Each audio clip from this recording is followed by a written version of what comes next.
इसे लेकर चुनौती दी गई है। बिहार में 75% आरक्षण और इसी आरक्षण के दायरे को बढ़ाने के बाद अब चुनौती दी गई है। नागरिक समाज के सदस्यों की तरफ से याचिका दायर करते हुए याचिका सूचीबद्ध करने के लिए भेजी गई है। महाधिवक्ता के कार्यालय को ये याचिका सूचीबद्ध करने के लिए इस वक्त भेजी गई है, जो बड़ी जानकारी सामने आते हुए सहयोगी रवि एस नारायण हमारे साथ इस वक्त ज्यादा जानकारी के साथ फोन लाइन पर पटना से जुड़ गए हैं। रवि, आरक्षण के दायरे को बढ़ाने को लेकर तमाम राजनीतिक पार्टियां जहां पर इसे सहमति जाहिर कर रही थी, अब इसे लेकर भी याचिका दायर की गई है चुनौती देते हुए।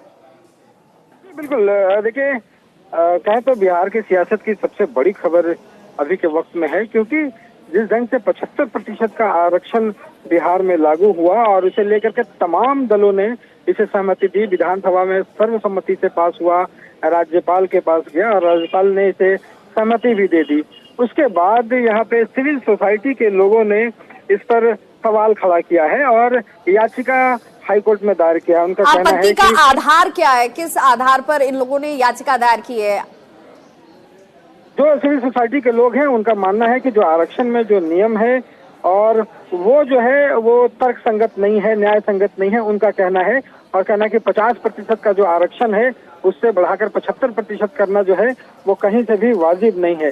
हालांकि जिस ढंग से राज्यपाल ने दिया है, इसको सहमति दे दी है, ये पूरी तरह से लागू भी हो चुका है, लेकिन उन्होंने पटना हाईकोर्ट में इसे फिर से देखने की बात कही है और याचिका दायर करके ये मांग उठाई है कि इसकी समीक्षा की जाए और इसे लेकर के हाईकोर्ट ने अधिवक्ता के पास सूचीबद्ध करने के लिए भेजा गया है। अब देखने वाली बात होगी कि इसकी सुनवाई कब शुरू होती है और सुनवाई होती है तो इस पर क्या फैसला आता है। जी,